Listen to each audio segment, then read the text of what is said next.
Make sure to share the live. Alrighty, everybody. Welcome to the arcade. Welcome to Joystick Journeys. I'm your fantastic and amazing host, Caleb, and today, on the very special Ep.3, we have Julia, also known as Indiebyrd. Welcome in, Julia. Thank you for coming in to the arcade. Thank you. Thank you for having me. Of course, of course. Um, As usual, I like to preference these. These are going to be super relaxed, chill. We're going to talk about games. We're going to talk about anything and everything.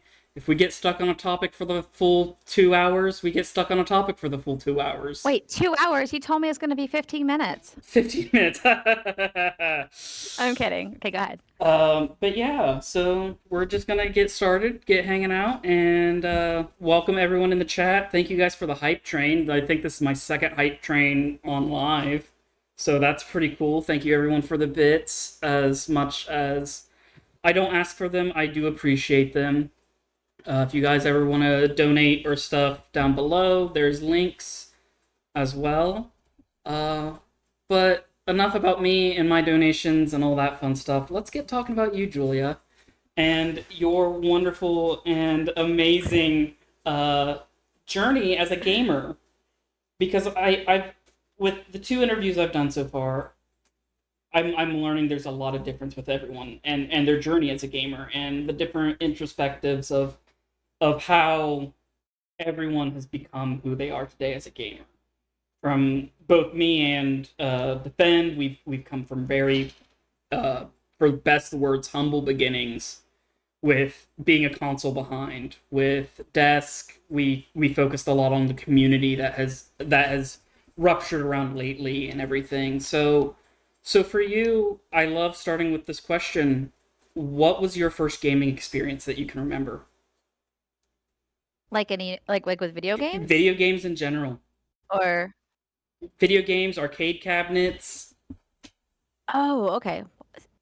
I was supposed to get these questions ahead of time. This is tough. Okay. Nope, I everyone want to talk comes about in like going where raw. well, listen. Okay, so like everyone's been talking about, like you said, this community. There's you guys were, you and Defend were talking about like consoles and stuff. Like, I think like that's like a loaded question because there are so many different unique experiences because you get experiences from your friends, you get experiences from your family. Um, my experiences with video games started with my family, so I would probably go back and choose like when because my okay so my parents were in high school when they had my brother and I, so very limited resources on fun to do stuff, you know what I mean? So they had a console and they would introduce games to us. So I think like going from toddler to all of a sudden like here is a Nintendo, here is a video game, you're like, what is this thing that you're giving me? And then you see this magical controller that can move a character on TV. Like, that's a unique experience on its own because you think about it, you go from not knowing what it is to now knowing what it is. Can I have more? Oh So, yeah. so like for me, a lot of that started with my parents who played like Galaga and Mario and Duck Hunt and all the games you can think of in the late 80s. And then like obviously like progressed over time and then we used it as like a family game night essentially. Like not just board games, but like, hey, let's play a round of like Mario Golf and you know, we'll do first, second, third, fourth, and then, we'll do a prize or something. So a lot of those like unique experiences for me started with my family unit, which made it kind of stronger because like I had a really crazy childhood. So the only sense of normalcy I had was let's sit down and play video games. And see, I love that. I love that perspective for it because like I got talking with my brother the other day about a lot of the consoles growing up and what we actually had, and I learned that my memory is completely screwed on what we had growing up. And so we didn't actually. I remember one of my first consoles being the NES, well, the Super NES, and then the Sega Saturn being like the Oh, main focused one. But in actuality, the Super NES was our cousins or my uncles. And it's just like, okay, well, now my entire timeline has been completely just toppled over my memory for how gaming was introduced to me. Right. Oh, and it's funny because you think like, okay, yeah, when I was a kid, I would still play outside and go on road trips and stuff like that. But like now that you have video games, you're introducing Game Boy and different handheld consoles. Did you ever have those handheld consoles that were like specifically for a game, like Y- Wheel of Fortune or like Slot Machine or Yahtzee. whatever game you're into? Yahtzee. We Uh, played the shit out of the little Yahtzee handheld. Right. And that's the thing though, like it's like you have all your childhood memories or like the ones that you do remember, but then you think back like, was I not playing a video game back then? No. So like a lot of those experiences, I when I think back and when I consider unique, starting from childhood, because I can't think of one road trip or one vacation or one, family game night where we weren't doing something on a console. And back then, it was great because there was Blockbuster. So my parents didn't have a lot. They worked 3 to 4 jobs to give us everything we had. And so getting a new console was a big deal. It was like they were saving up a whole year to get a new console. So they would occasionally rent out these consoles at Blockbuster. Now, Gen Z, there used to be Blockbuster. Used to be able to do videos and like eventually DVDs and Blu-rays and stuff like that before they went out of business. But there was a magical time when you could rent a console. So I'm talking like N64, Xbox, Dreamcast, like all of the weird things that you don't see as much anymore unless you're a retro gamer, right? So we were talking about like, oh yeah, mom, we really want a Nintendo 64. It's the coolest thing. And she's like, I can't get you guys that or whatever. And plus, what if you don't like it? So she took it out. You get to keep it for a week. You pick 2 games and then you get to play it. And then that would help them determine, you know, do you like this console? Do you still like video games? So a lot of my gaming experiences up until now have been related to my family or somehow with my siblings even. So yeah, I think it's cool. Like I haven't had like an experience where I attach a certain game without having a story. One time my brother and I played this run of Resident Evil 1. One time, my sister played Minecraft and did this one thing. Like it's always something. One time I beat the high score in Galaga for my dad, and my dad was really mad. Like, so that's a lot of my gaming experiences up until like streaming now.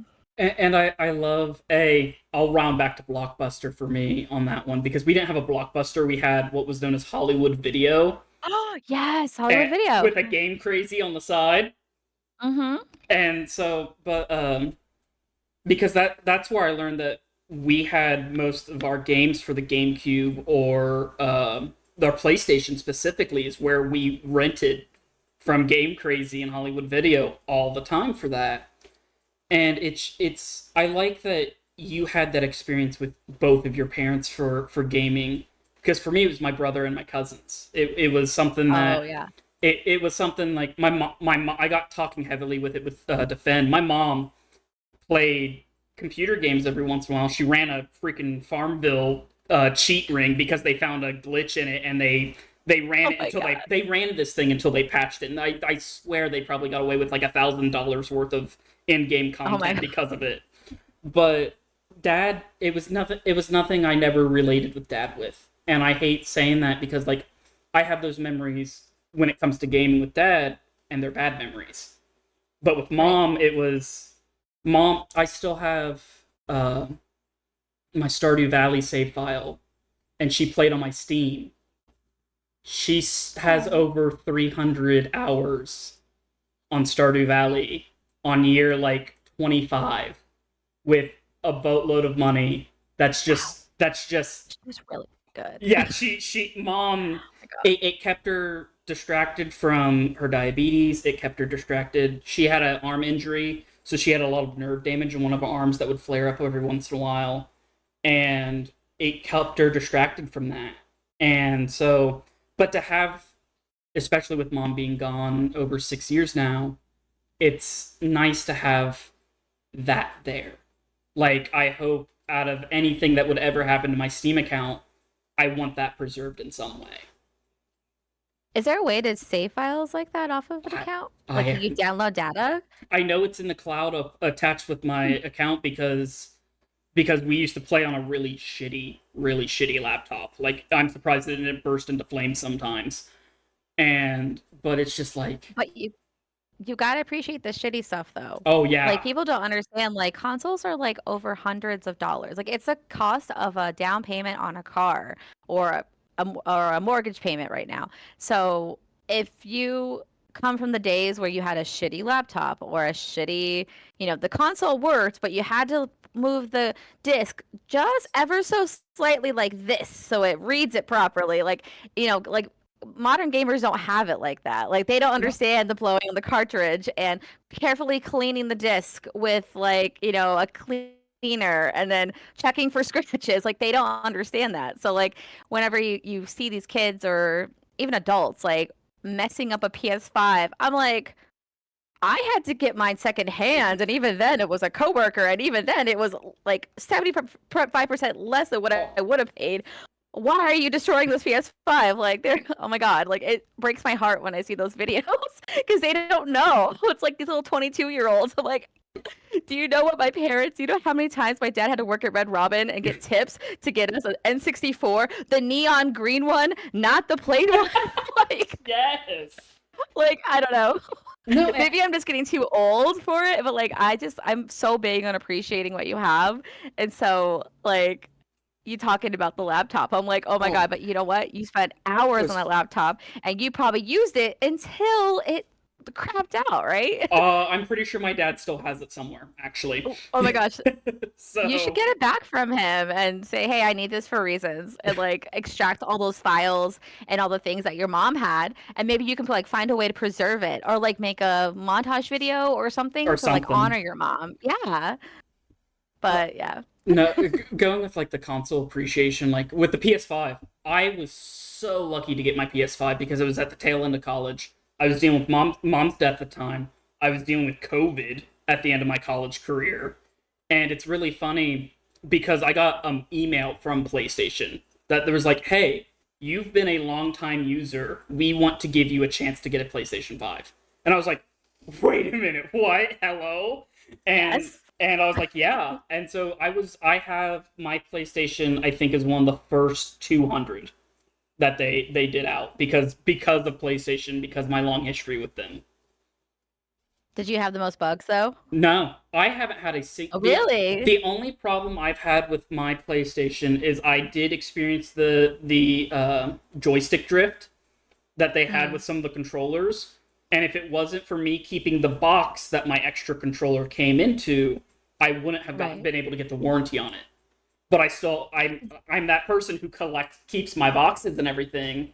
And I was like, Right. I specifically got a warranty on this controller, not my PlayStation, but the controller.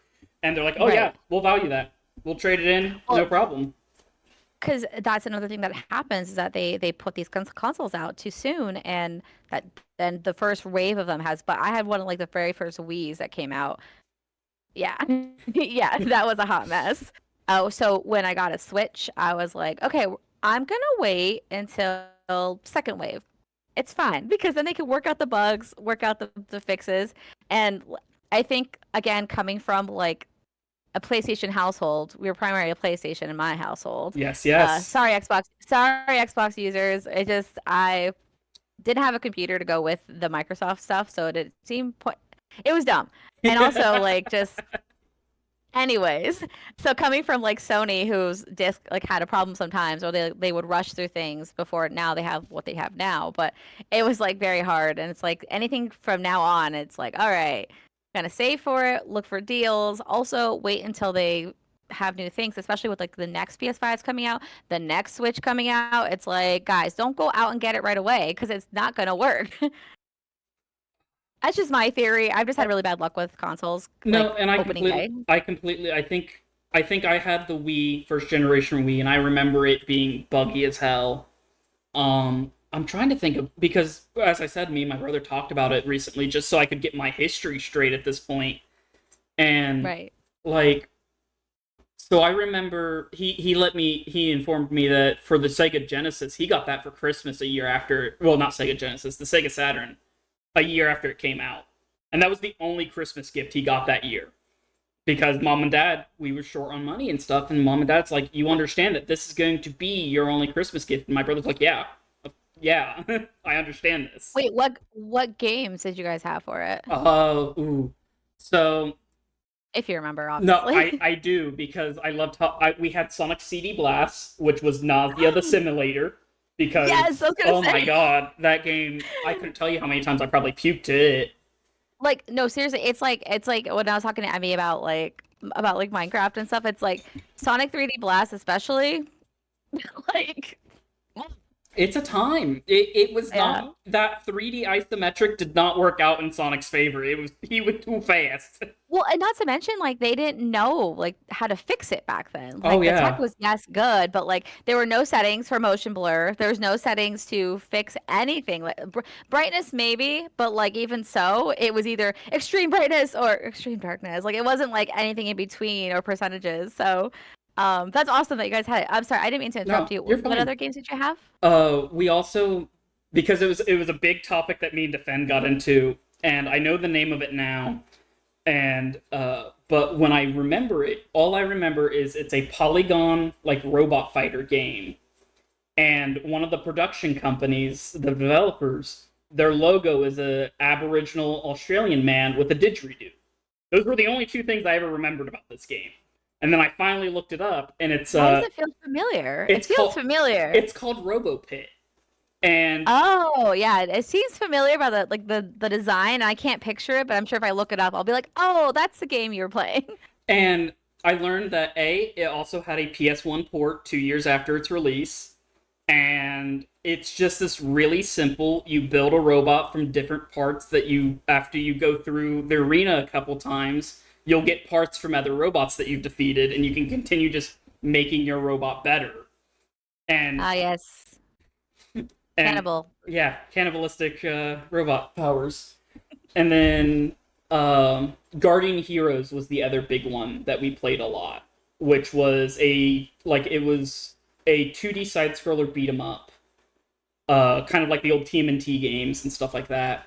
Okay. Yeah, yeah. But it was one of the first games I really remember that had a branching storyline, because you would play through, and at the end of the level, or sometimes even in the middle of a level, it would give you 2 to 3 options to choose from, and it would completely change your story for the rest of the game. And it would determine what enemies you fought, how difficult certain levels was. It changed the final boss for it. So that sounds fun. I've never heard of it, but that sounds amazing. Like, I love choose your own adventure games. I They mean, don't get me wrong, I'm crying by the end of the game because I'm like, why did I make that decision? This person died. Like, but it's all for the fun of the game. Oh yeah, and they just did an HD remake for it on it was one of the last games that they did on the Xbox Live store back when you still had the 360 store live. Right. And so like the only remnants me and my brother have of our 360 is our hard drive, because it has a copy of Guardian Heroes the remastered edition. So again, can you extract that from Xbox somehow? Because I then you can pull up the files. Yeah, we could pull the files, or just probably if we pulled the files, hopefully it's on the actual like Xbox Game Pass. Yeah, that's what they call Right. it. I know nothing about that. I learned a lot about what's going on through the PlayStation or the Xbox folks about, the stores closing down there. And I get it. There's like there's so much space in the world to store data. Like, data is in blocks and storage warehouses. Like, we don't think about that until like it happens. And then we're Yeah. like, "Oh yeah, there's a warehouse full of all of our save saves from games." And it wasn't until like 2 years ago that I really started like looking more into it. And I'm like, oh, that's really sad. Like, I have files from games that are, old, and I have them for nostalgia or blah blah blah. But like, to think on an environmental impact that video games can have, or anything really that needs to be stored somewhere. I understand, but I know a lot of Xbox folks were really sad about a lot of the stuff at the store, and I think Nintendo's going towards that direction at some point Nintendo too. has Um, slowly. I know they phased out the DS store. I know last time I checked, because they switched right. everything to the Switch. Yeah, So I am not getting the next generation of Switch for a little while. just because again, I just got a new Switch for the last Zelda game. So I'm like, oh, do I want to spend another $300 on a console? Probably not. I'll chill. Well, and I find it really funny because for me, handheld wise, I was a Nintendo kid. I had the Game Boy Color, or as my brother has informed me, we didn't even have like the full Game Boy Color. We had like the Game Boy Pocket, and so it was like that. Hey, It was that in Game Boy between. Pocket's cool. It was that in between for the Game Boy Color and the Game Boy Advance, and Right. and so and that's one of the weird memories I have with Dad, and that's because my brother wouldn't let me play his Pokemon on it, and so Dad took the Game Boy and threw it pretty much across the house. So Oh my we were God. we were And out. it broke, right? Oh, it shattered. It hit the Oh. it hit the kitchen floor. I remember it. I vividly remember it like spinning, and then it hit the set of cabinets on the other side of the kitchen and just in pieces. Did you cry? Because I would have cried. That was me. I'd be like, no. I was silent. I remember being silent. I remember my brother going to his room and not coming out for the rest of the night. Um, That's kind of like the same vibes of like when you lose a battle in a game against your sibling. But we'll maybe get into that if you ask a question like that. oh yeah. But I grew up as a Nintendo kid for my handhelds and everything, and I've got a Switch now. And it feels really weird because I haven't touched my Switch since I've moved into the house. And so I haven't touched my Switch in over like 8, 9 months, and it's just like it is what it is, but I feel like I've disconnected with that bit of nostalgia. Right. I And, mean, I'm looking at mine right now, and I haven't touched mine about the same time because I keep PC gaming. So I totally understand that. unlike my PlayStation, my PS5, sits out in the living room right now, and it's mostly used for TV purposes. Right. So, uh, going on questions then at this, because Okay. I Yeah, I like didn't mean to go on a tangent. no that and that's what I mean when I say this is chill and this is that tangent work. I like it because it makes the conversation feel natural, you know. Oh yeah, definitely. Um, You know me, I won't shut up on everything. So if you could pick a game that capsulates your childhood growing up, what would it be?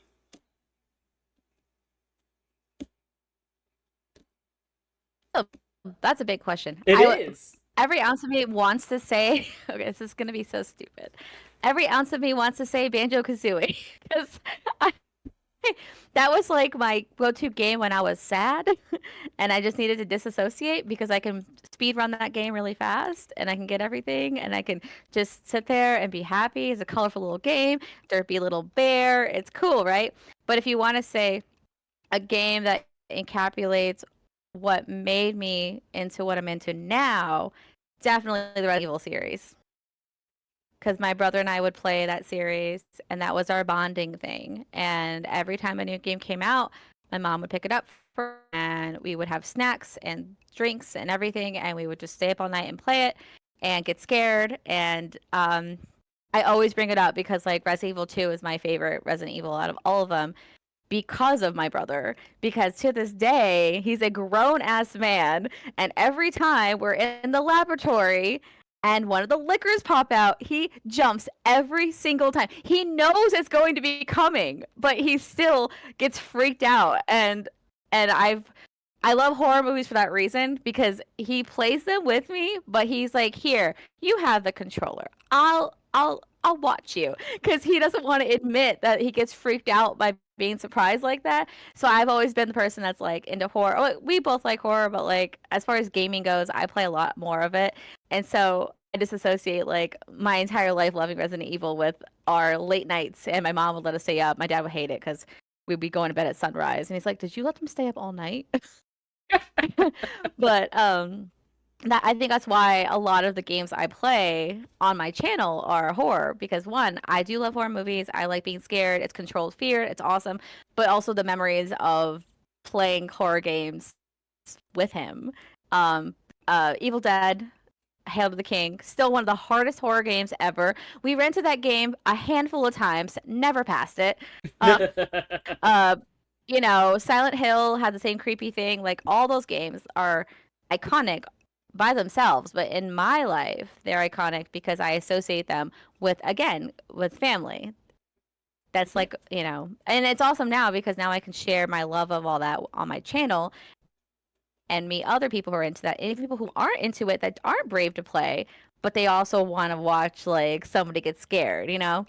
So I think that's probably like that series is probably the most important thing that kind of paved the way to my joystick journey Yeah, to now. hey, we said it. We set the title. There it I is. said the thing. Hey. There it is. Oh, so So we bring up horror games, and I know you are a super horror fanatic and whatnot, and I love watching the few horror games I've got to watch you play, because I'm a wuss. I'll admit it. I have a hell of a time I with don't think horror. you are Oh, though. I have a hell. You haven't seen me play a horror game yet. I have a hell of a time. Well, hey, chat, ask for a community challenge right now. Phasmophobia, right now. Can Oh, you imagine Caleb playing oh, Phasmophobia? Let's go. so I've played a couple like Phasmo is one of the bigger ones that I've played recently, because I'll play it with the Captain Migs every once in a while, but I used to Mhm. play it with my college group a lot, and you would have us in our dorm, and then it'd be like 3 a.m. and you hear me scream like a little girl, uh, I to would pay money to see that. and then but then you also have like to experience my jump scares a little bit. Just go check out some of my uh Fallout 4 VODs, because if I get jump I mean, I've scared, watched you play, but like there's some you jump you were scares in so brave. there. Also, I see you, Gab. I see you in chat. Yes. Yes. We're gonna break Caleb in. Cabin night. Well, and then also like um every October, starting about mid college, I started doing just horror game months, where even by myself, I'd play horror games to get myself kind of used to it and whatnot. But You never get used to it. I'm still a You pansy. never. And Mortuary assistant. Do it. it's on the list, honestly. It's on my list for October, because I know I'm gonna be so on edge. And then I did um the first chapter of Indigo Park, which is on the YouTube channel, and it's an indie horror game. And through it, I'm on edge the entire time. And there's moments where it's like, nope, nope, nope, Oh, nope. you definitely should like if you feel brave. I'm not gonna sit here and bully you on live, but you should try one of those games where your voice affects the gameplay.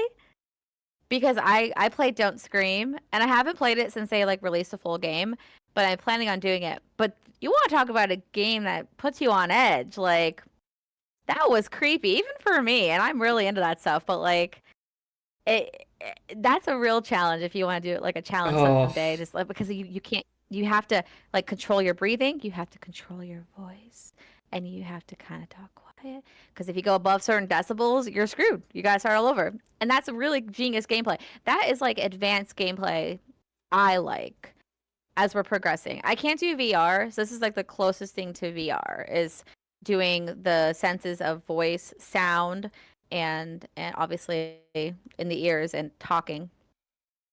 But like just like fully immersive without having to wear like a VR thing. Those are the games that are really good. have you And a lot of the played? indie games are like that. Have you played Hellblade: Senua's Sacrifice? No. It Oh, sounds fun by the name. if you want Do I get a Hellblade? if you want immersive, it won for the year that it came out. It won a diversity award, because it one of the big things for the game is it talks about your character's schizophrenic, and they did Oh. binaural for the headsets, and so definitely again play like with a really good set of headphones. The ones I'm wearing, I actually bought them for my studio class, and I played it on my PlayStation with these headphones on. But the voices that are in your main character Senua's head, they'll whisper to you while you're playing, and they'll give Oh my god. some of them will give you hints, some of them will just ramble to you. In combat, some of them will warn you, or some of them will tell you warnings that aren't actually there, and so you'll go to do a button input and you're doing an input at nothing. The game was Right. ingenious, and it teeters that line of action, horror, psychological messing with you, because at a Those are the certain best. point you don't know what's real or not. You don't know do you trust these voices that are in your head? And the second one just came out recently, and I've been wanting to get my hands on it just to see if they've done just as good as a job for it. But what if the voices that are already in my head talk to the voices in the game? That's I'm not a therapist, Julia. I'm not a therapist. I don't have words for that. That's a not I'm my pig, kidding. not my farm. I'm kidding. Or am I? Anyways, But yeah. I know that's also one of the reasons I'm really excited to do, because I know we keep talking about it and haven't planned it out, but doing content warning, because I know you're I going to still enjoy. haven't played it. I know you're going to enjoy me screaming like a little girl in there, or now that I have Lethal Company, doing a Lethal Company stream, and just me. Cabin members, are you hearing this? We gotta get on this. um, Lethal for sure, especially with the mods, is what gets me the most. Yeah, and I'm definitely Like, gonna have to mess with the mods for sure. yeah, like I played with, with the gang in May, like a bunch of awesome streamers, and I felt like every stream I did with them, we had the same mods, but they were the like the game was generating a different scenario every time, and I felt like I wasn't winning because like it was so good. It was like, okay, yeah, it's fine. Slender Man's gonna be over here. Nope, they put him over here. Like they did such a good job, and that's why I love Lethal. Like Lethal Vanilla is fine too. I'm not against that, but like with the mods, it was more fun because then you can add the chaos. Like there's Freddy Krueger, there's Slender Man, there's any monster you can think of, any mod. I don't really want to talk about the mimic, but like the mimics feature is freaking scary, That's the one and that takes every your. time, That's the one that takes your voice audio, isn't it? yup, and every time I played with Plague, we had it. Like no, like one no, it was one time because we talked about not having it. But one time I really did think I was talking to Plague and it freaked me out. And I'm like, why am I God damn it. I forgot we have that mod. But like it was creepy. But I don't really like that mod because like I actually don't like the lore of the actual character because we shouldn't be talking about it. So I'm gonna shut up about Yeah, it. yeah, But like yeah, the fact that horror developers are taking like the thing, how do we scare everybody without being cheesy but like being sneaky? And it's great that like the community also likes to throw in mods and mods that actually work, not just like yeah. crappy mods that will mess up your game. But so like getting you into Lethal, content warning, Phasmo again. I Phasmo once. It was very scary. Hearing I mean, what was the other one? Demonologist, I played that with Ren. That was really scary. But it's like weird just seeing like me playing Resident Evil games and now I'm PC gaming and I'm playing all these little like immersive stuff and I'm like, wow. Wow, we've come a long way in video games. The only system I never owned was a Dreamcast. Oh So, and wow. Xbox obviously, but I never had a Dreamcast. We didn't like the system. My brother and I didn't really like we rented it, we played it, we would borrow like rent it every now and then, but like not enough to make our parents like get it for us. I know Crazy Taxi, there was a Sonic game, there was Jet Set wasn't there Radio. another game? They had Jet Set Yeah, yeah. Radio. I think the original Knights was on it.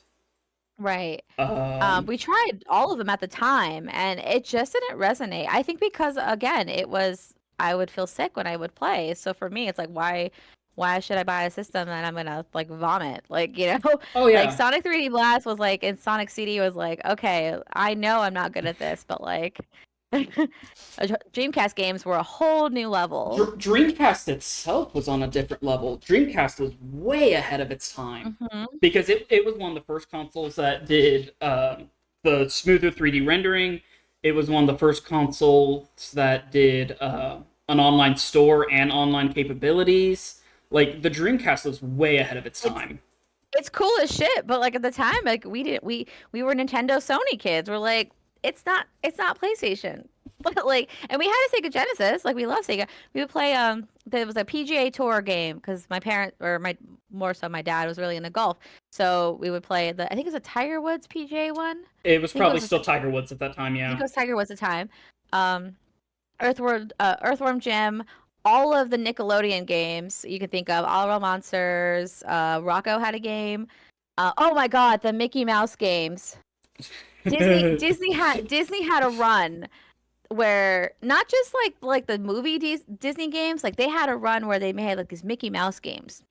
They're so good. They were on Nintendo too, but like Mickey had lore. He was in a dark fantasy, and they incorporated like the cartoons in it. Like those are the games like I'm coming from. So now you know why I like RPG adventure spooky, because Mickey is stabbing like I don't know, a wizard. Like, I don't know. But then what's beautiful about that is that people don't realize Epic Mickey, that game came from those games in the 90s. Oh Like, yeah.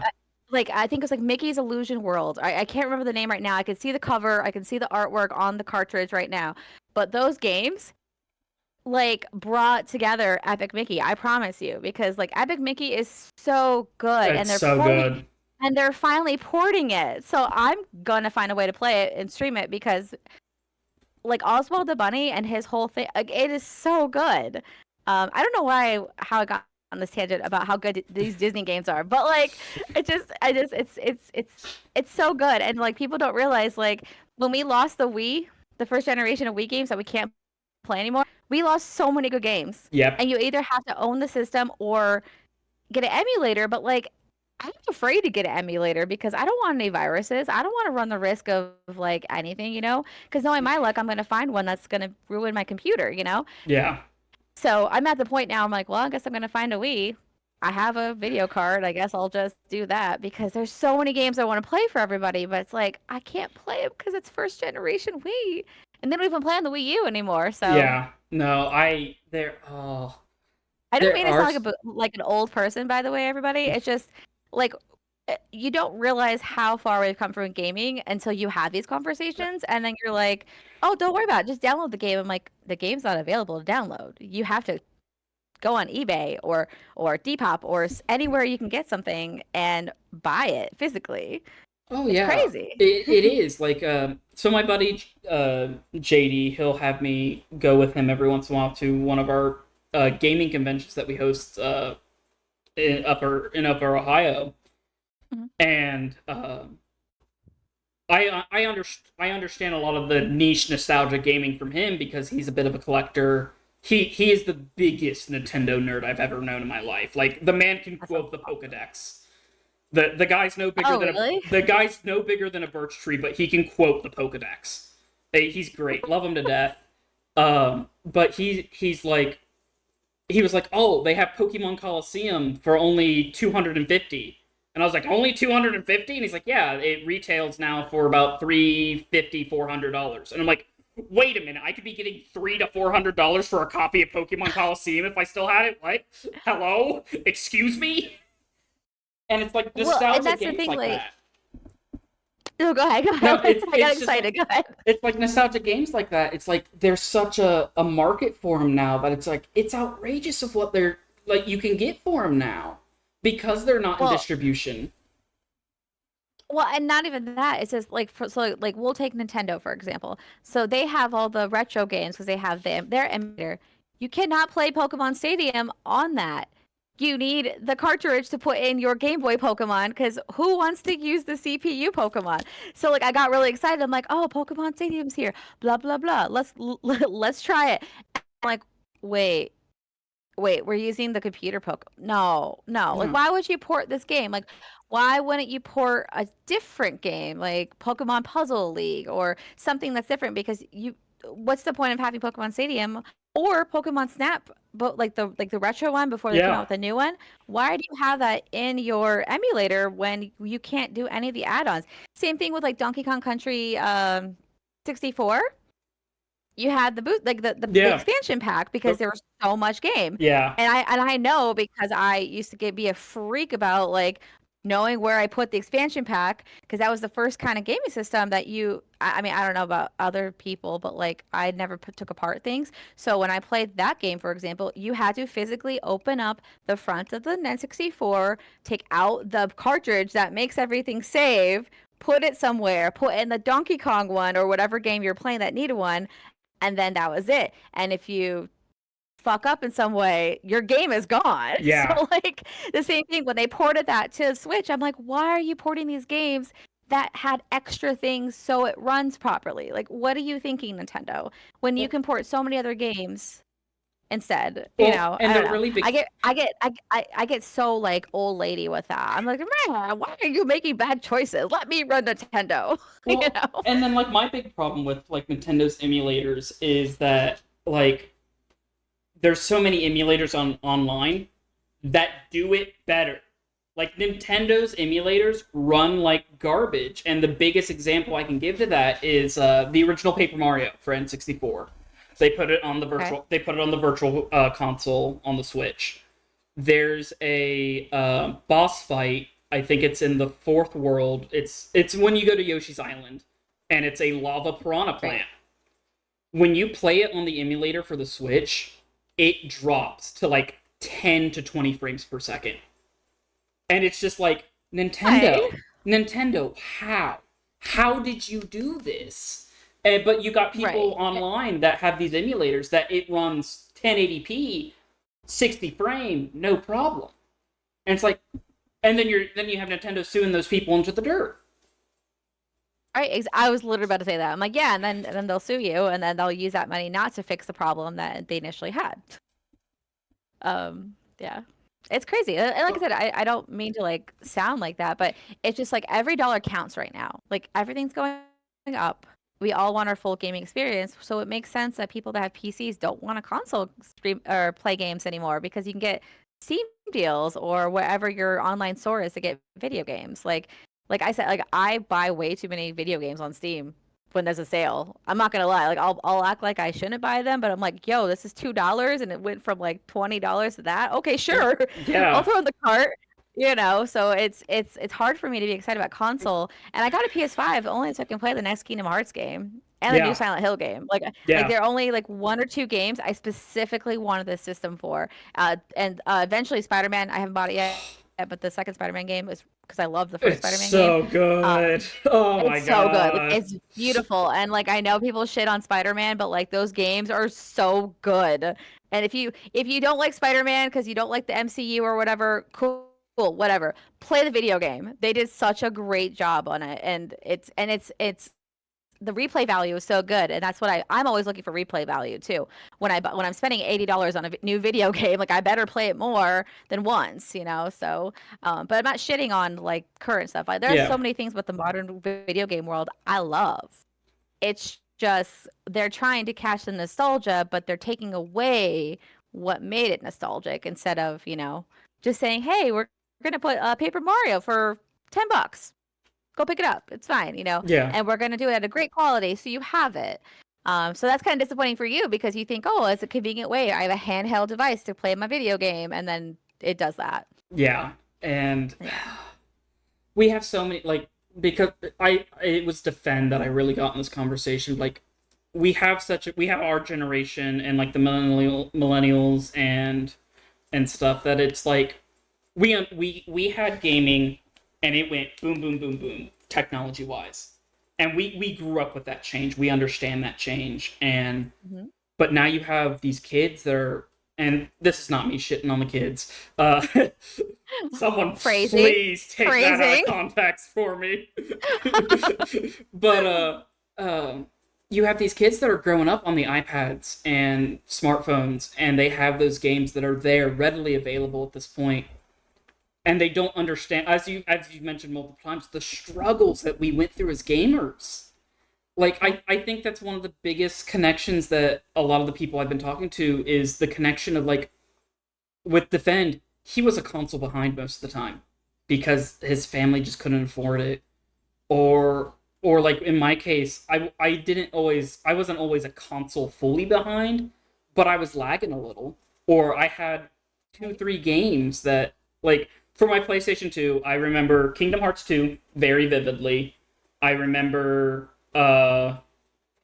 Star Wars Battlefront 2 because for Star Wars Battlefront 2 was me and my brother's Resident Evil for you and your brother. We played Battlefront 2 Like, it's all so the good. time. It's so good. It's they're supposed to be working on a remaster of both 1 and 2 put together, and it better be freaking good, or I'm gonna scream. And then Ratchet and Clank. I remember the Ratchet and Clank, and then, as I Oh, said, those are good. me and my brother talked, and we never actually owned Ratchet and Clank. That was always, we borrowed it from one of our cousins. But it's like we only had these handful of games, or like when you scratched a disc. Oh my gosh, when you scratched a disc, it was Oh my the end of the god. world. Do you remember that? The feeling? It was like Oh, you lost a pet. You're just like, yeah, "Oh no, you're dead." Or you get to a certain part, you're like, "Oh, it's gonna be fine. It's fine." And then you're like, "Oh god, maybe it won't skip this time," you know? Like, yeah. yeah. Or blowing on cartridges, or like you brought up of like setting something a certain way. I remember we had one of the PlayStation 2 Slims, so it was like maybe the size Oh of yeah. like a half a That book. was like the small ones. They're Yeah, tiny. and I remember at a certain point we started having to put a book under it so it would sit at a slant because I was gonna ask you if you did that too. our disc reader started going out on one side, so it'd only work if it was slanted because the laser would then come out at a diagonal. And it's just like Right. no one knows these struggles for gaming anymore. And I kind of I'm happy for it that new gamers don't have to deal with it, but at the same time it's like that's that's what made us gamers in retrospect at a certain within a certain era of like we went through the trenches. Well, and that's the thing too. Like now, the only issue is that they have to, they have their own stuff to worry about too. So like we have to not be cynical Oh yeah. sometimes because they have to deal with like not having Wi-Fi, hackers getting to an account, hackers getting to the game. You know what I mean? Like so they have their stuff is just more advanced than ours. Like ours were physical, not so much like in the Matrix. Yeah. Because like think of it this way, like how many times have we played Fortnite and we have definitely encountered someone who hacked in the game and put auto snipe or something. Like those are the struggles that this generation's having with gaming, which kind of sucks in a way because it takes the fun out. Like I could Yeah. go 2 hours talking about how Dead by Daylight, for example, like they're going through it right now with all of their tech stuff, with all of the hackers, with all of the people who want to ruin the game. It makes people not want to play, and that's the whole point of about video games is to have a challenge, to do something like an activity, but also just to like have fun. And if you take that away from them, that is why these people are getting laid off. No one's going to be buying games. No one's going to be able to pay the people who are making the games. And so those are the people that are ruining it for the current generation, so to speak, unless they go back to making physical things and somehow tightening up the security for that stuff. But like that's always going to be like the next generation hacker trying to, ruin Valorant or ruin whatever game, that's their struggle. So like, I mean, I'm being a little like, meh, but at the same Yeah. time, like they have it worse than we do as far as like tech goes, because like if I want to find out where, Joe Blow Schmo 25 lives, I can probably hack into his account, and I'm not going to do that. Just for the record, everyone, I'm not going to do that. But I'm just saying, if I was sick and twisted and I was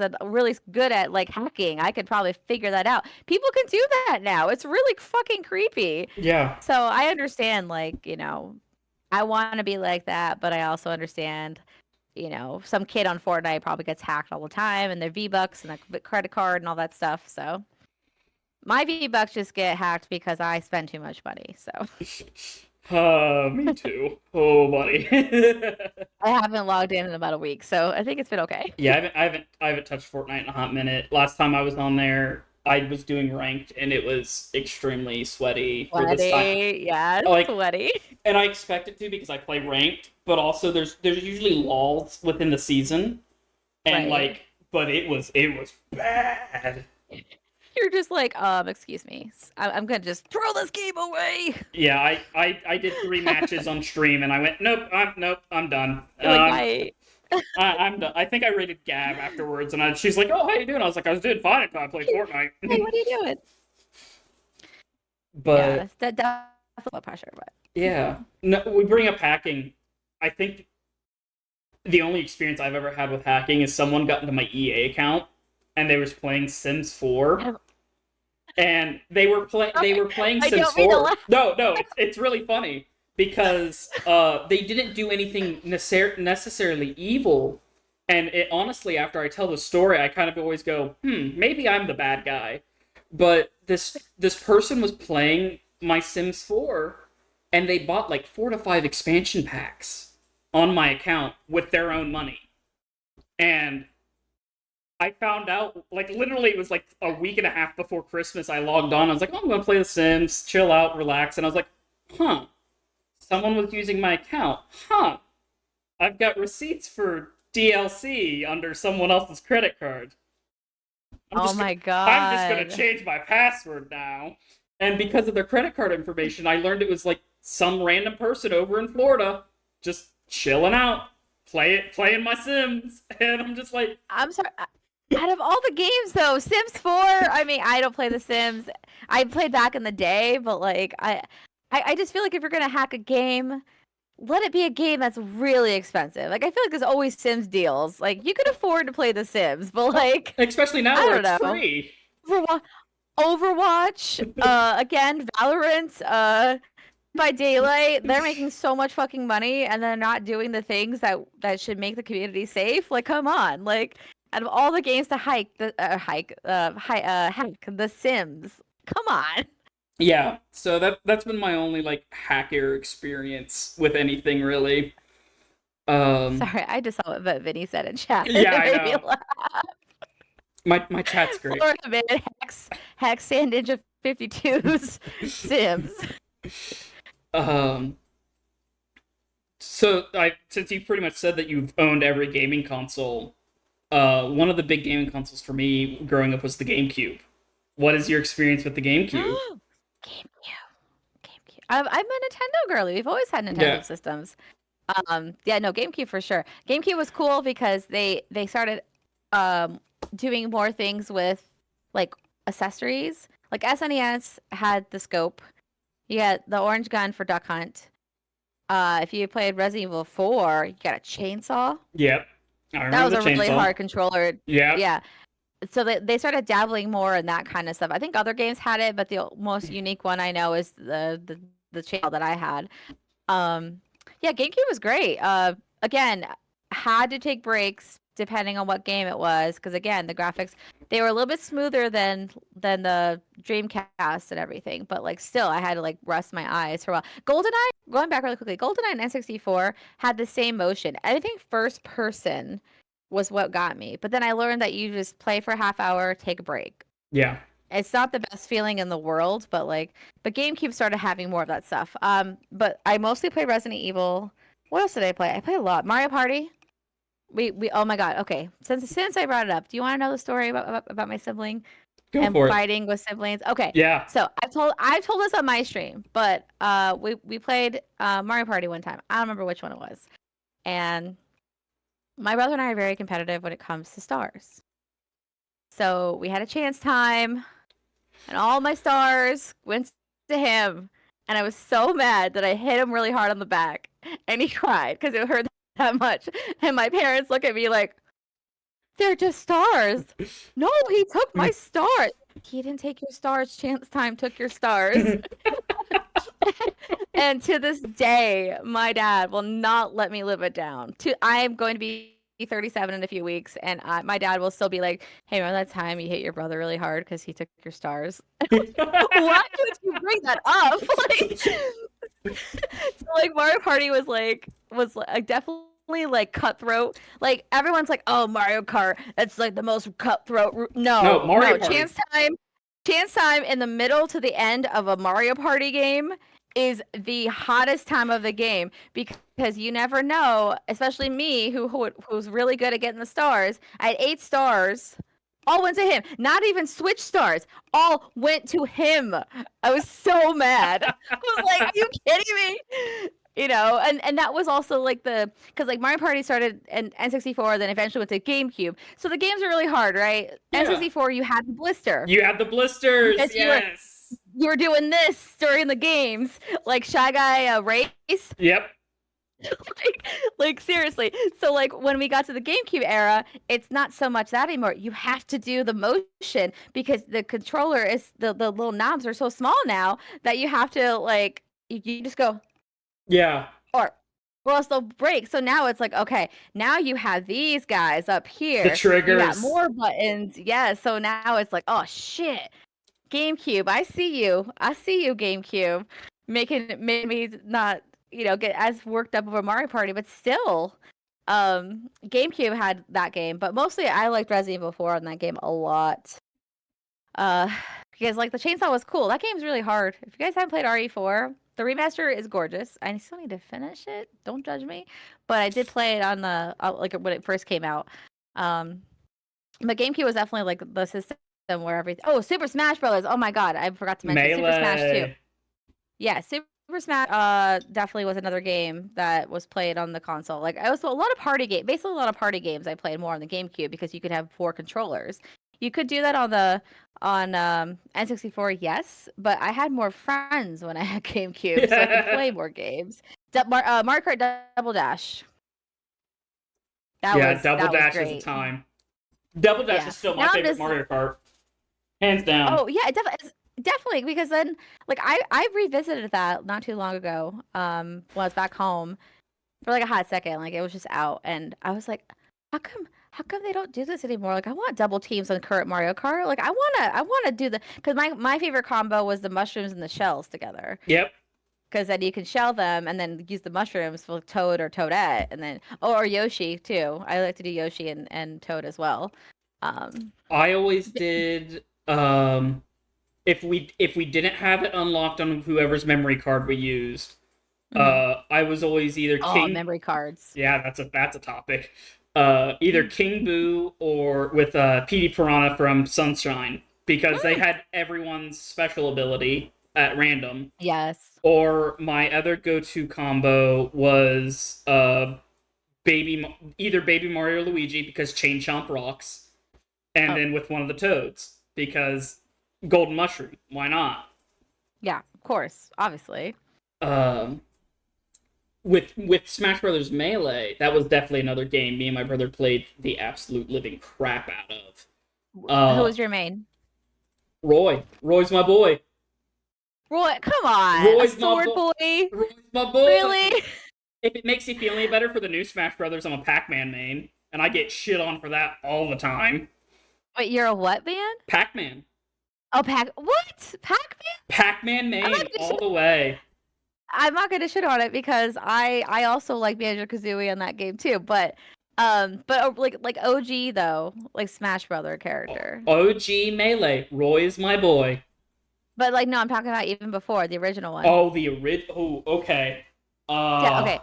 I'm gonna be a basic bitch and say yes, it was Pikachu. I was Because why Kirby. not? Kirby. Because why? Oh, Kirby was so good too.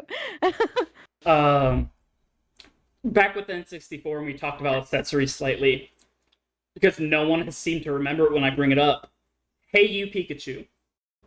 Yeah, I had that game. And Oh, I also got a chance. I didn't own it, but I had a friend that had the special shoot, Pikachu, like N64. yeah, Yeah. it was really cool. Yeah, I didn't own it, but I had friends and I got to play it. Um, that was around the same time. Like I also love Pokemon Snap, which is why I will say if you haven't played the remake, definitely check it out. It's really good. It's Also solid. the professor is really hot too.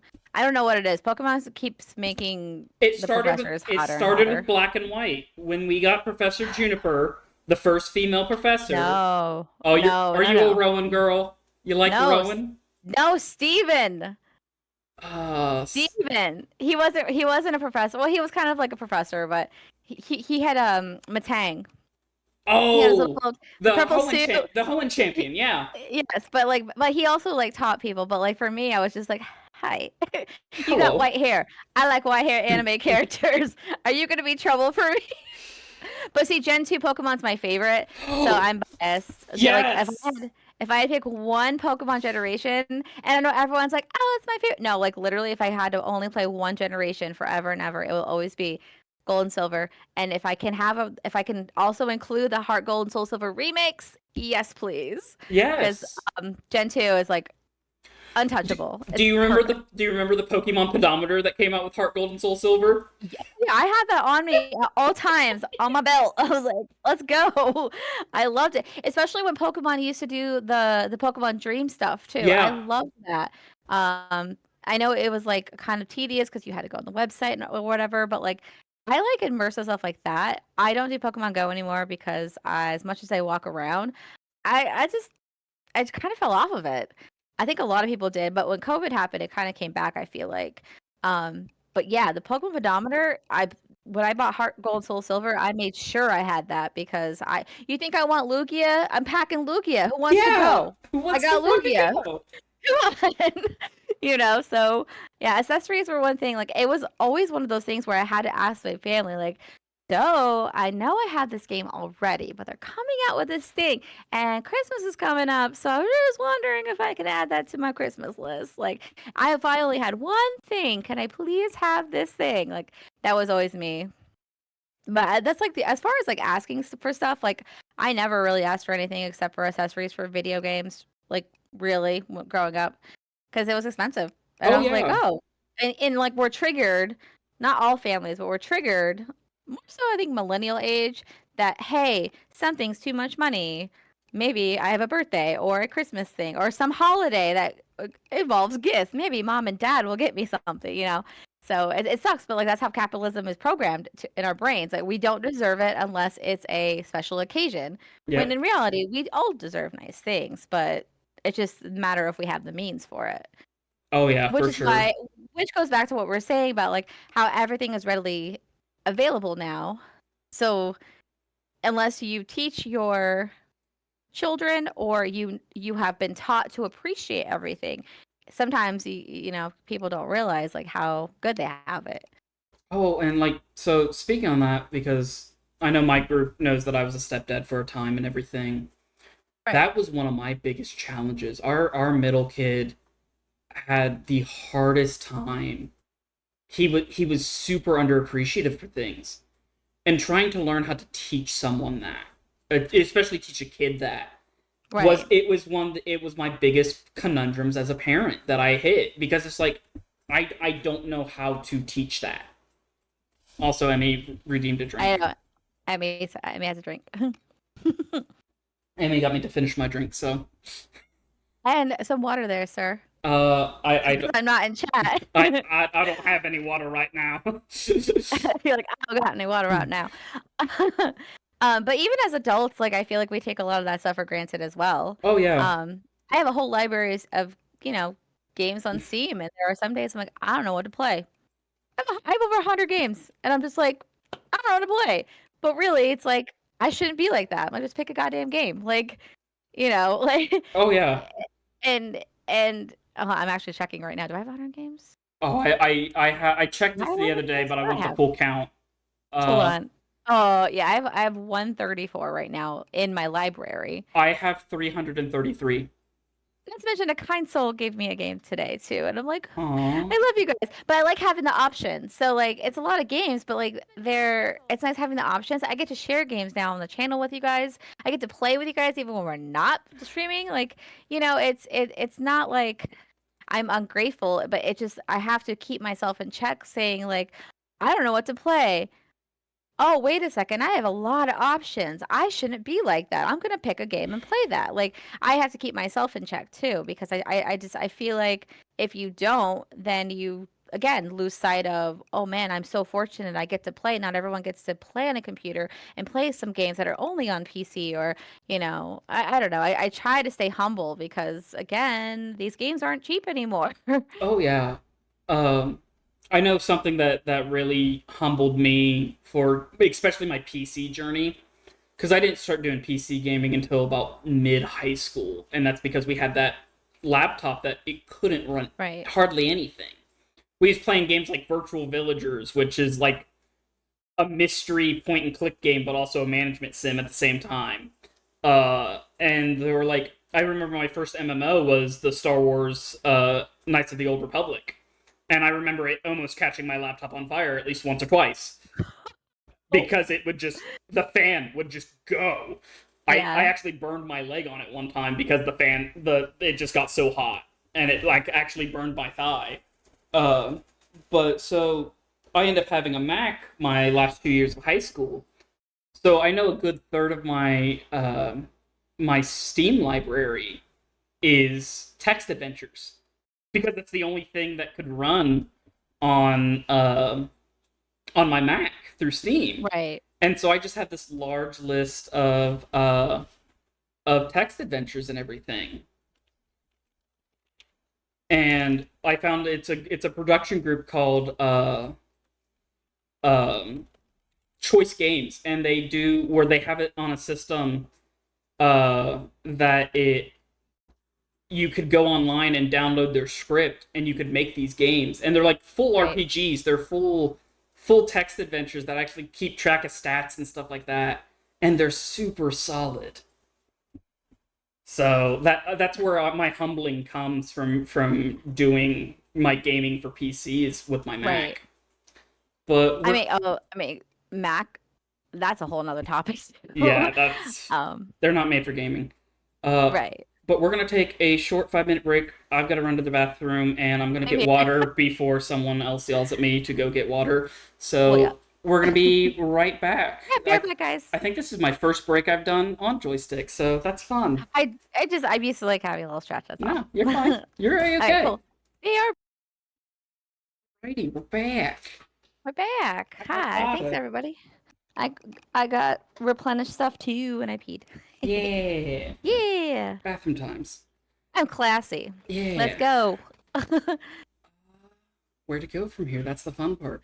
Where to So, go from here? so if you had to like classify yourself as a gamer, what type of gamer would you classify yourself as? Because I know like you have Indiebyrd in you have indie in your title, and Well, you have when I indie. oh, go ahead.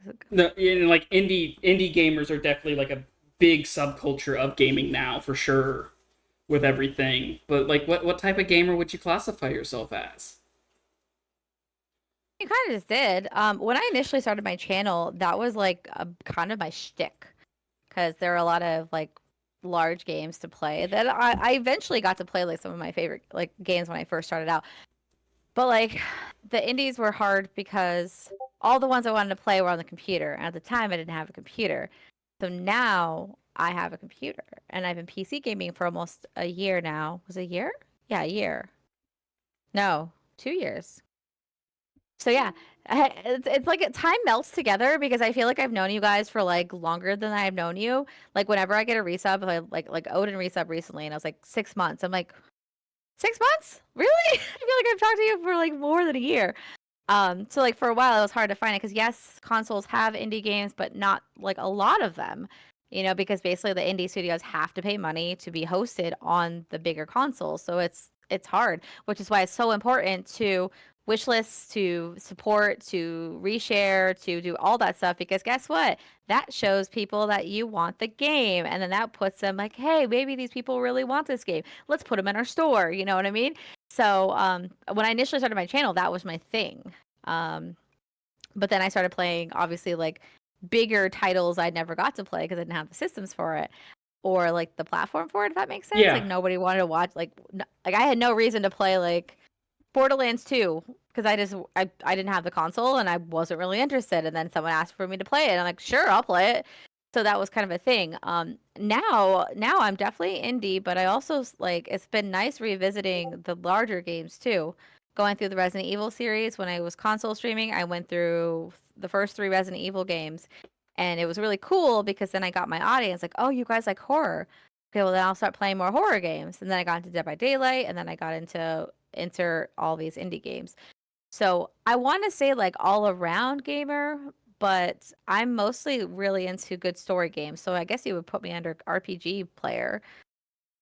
Because I mean, indies, there's tons of story. I'm obsessed with a game right now that's a puzzle platformer, like a Yeah. puzzle platform right now. But it's also RPG because you're playing a character, you're learning a story.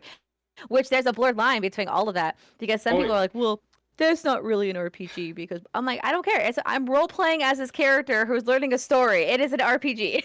yeah. But I understand like it's important to some people, but for me, I'm like anything role playing, first person, like learning a story, spooky, scary. So I guess like I consider myself like an indie RPG gamer because like again, give me a good story, give me some fighting moves. All right, I'm there. you know.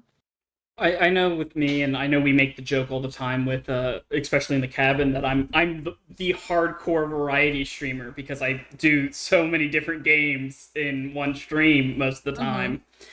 And like I know I definitely have that stream persona where I'll play anything, but like I know for me personally, my niche, if we boil me down, is RPGs. Give me Skyrim, Oblivion, any of those like story based games of that Ah, any day of the week, and I'll play them for days. But then there's the other side of me that stream doesn't. Stream got a little niche of it. I did a couple streams of doing Civ 5, no Civ 6, and and these management games of like full strategy tactical games like that, where it's hours upon hours of just gameplay that. I will admit when you do those streams, I'm like, I'm gonna listen because I have no idea what's going on, but you know what's going on. I enjoy your face. But there's nothing I can add to that. So sometimes when I'm there, I'm like, I promise you, I'm watching. I'm just trying to figure out how do you remember how to manage all these little camps and It's, stuff. It's really cool watching someone do that. And that's why I love Twitch because I can find any kind of thing I want. Like if yeah. I want to find a niche thing, like that's a niche right there. Oh Because I know yeah. people that are just like, "Oh my God, how did you get that item? Like, and then where, like, how come your camp has that many squares? I thought you could only have that many squares if you have this thing in this amount of space." Like, there are people that are really into that. And me, I'm not mathematical at all. So I'm just looking at you like, you're a fucking genius. Like, what are you Oh, doing? How do you keep track of all that stuff? it's like one of my biggest comfort games. Like I know we talk about it because we talk about how much of a capitalistic pig I am with it and Hey, charging for the hey, hey! It's bathrooms. only in Roller Coaster Tycoon. And Come on, that's come on. roller coaster. Well, any roller coaster tycoon isk management game, I'm charging Right, for the right. bathrooms. But like that's one of my comfort games that I brought to streams. But one of the ones I haven't is City Skylines. Mm. I love City Skylines. I love being able to craft this city, and the introspective of like with the new one, you can do tax brackets for now your low density, medium density, and high density zones. You See, can now export your electricity and make profit off of it. now remind me, you're into engineering and architecture, aren't you? Or Uh, was that something you did? I have a feeling we uh, talked about this before. I enjoy I enjoy architecture a lot. I almost actually minored in it for it would have technically been a history in uh, art history architectural subgroup. Like it was a really convoluted like secondary Right. minoring. Well, that interest though, that carries over into what games you decide. Like to Oh me, yeah. like personally, I'm just like, I will be watching you with my snacks. Like you do you. I like what you're building here, and that's why I like watching you guys play Minecraft so much is that all that stuff like it's not just like the motion, it's also I can't comprehend it. Like my brain can't grasp like okay, I'm going to sit here for 6 hours and build something, which is why I don't play a lot of farming games like Stardew and the stuff along that vein. I'll play Pokemon, but like throw in Stardew, I will get bored. I don't know what it is. So like it's been really cool watching you play those games because one, I enjoy your presence, and two, it's amazing how much you have in your brain. Like when you don't talk and you're doing something on like during those streams, you're just like so hyper focused. It's amazing. Like and that's why it's like one of the cool things about like seeing you on your channel and you doing your thing is that that's you. That is your brain at work, and it's a beautiful thing. And not everybody feels like they should show that when they stream, and you don't care. You just get immersed in it. Still have chat, you acknowledge people. And you're very good at it. Like, again, I don't know when you play Civ what you're doing, but I'll just sit there and be like, moral support, Yeah. go. You know. No, and I really appreciate you saying all that because well I know there's moments where I get super engrossed in it and I get super hyper focused that I'll like the one of the first nights I streamed Minecraft with the cabin, I forgot I was streaming. I legitimately just forgot I was To streaming. be fair, all of you guys get really into it when you're streaming Minecraft. It's again, it's beautiful because you guys are so passionate about that, about what you're doing. And that's like, again, something you don't see on stream. Like sometimes you see a caricature. People think I'm a caricature, but I'm really this weird in real life. So when I like do my acting and stuff and like my hands flailing, like that's a thing. But like to see somebody immersed in a video game, like that is why they stream. They want to enjoy a game, show off a game, hang out with their friends, share joy. And that is what you're doing with your stream. That's what you're doing with the cabin, when you guys do like Minecraft and stuff like that. Like it's you see all this like electricity in the air and it vibes through chat and it makes people happy. And that's the thing that people forget about Twitch. It's like, yes, you get to watch video games, but you're also making communities. You're also making a safe space for somebody. You're making them comforted. You're providing that, for a person. So like I always remind you, like, and everybody, like, just do your thing. Who cares about the algorithm? It's fun to bitch about it, but like in all reality, does it spark joy? Are you happy while you're doing it? Yeah. I would rather watch a happy streamer, not someone who's playing the game because we're forced to. So like, but watching your brain, oh my god, like you have this little vein or like this little frown thing when you're playing your game, and I just notice it. And it sounds like I'm just like flattering you, but it's the truth. I watch your stream almost every stream, so it's like I know your mannerisms, but like Yeah. when you guys are in it, I could just see you guys all just like, like it's really great. Oh, and like you bringing up like building a community thing, and I know, and I'm gonna talk on this because we specifically had June, and I want to especially verbalize it a bit more because I never I never get the chance to, not really get the chance to, but also, in with lack of better words, the balls to do it as it is, and like I've always considered myself an ally with the LGBTQ community, but I had a Mhm. really bad experience in college with our Gay Straight Student Alliance that I felt ostracized to mention if I was an ally because I would always be contradicted or questioned about it of like, oh, are you really, or are you just saying this and stuff like that. Like for the longest time, except with my partner, my ex partner, who was gender fluid and bisexual, pansexual.